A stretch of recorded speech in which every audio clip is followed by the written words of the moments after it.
Oggi siamo ad Aquileia, riconosciuta dall'UNESCO come patrimonio dell'umanità, chiamata anche la seconda Roma al tempo dell'impero romano. Io sono David, brand ambassador di Friulando, essere Friuli Venezia Giulia.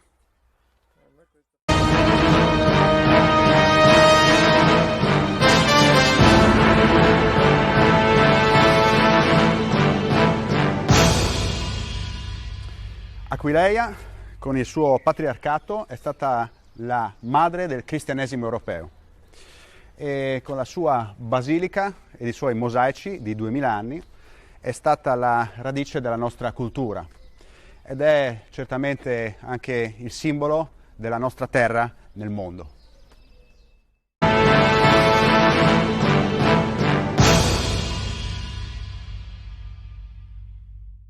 Per noi di Friulando la nostra terra, il suo ambiente, la storia del suo passato sono un valore, anzi sono il valore, un valore patrimoniale di tutti e vogliamo scrivere assieme a te la storia del nostro futuro, con la creazione di un brand per raccogliere beni, risorse e valori delle eccellenze del Friuli Venezia Giulia e comunicarli al mondo.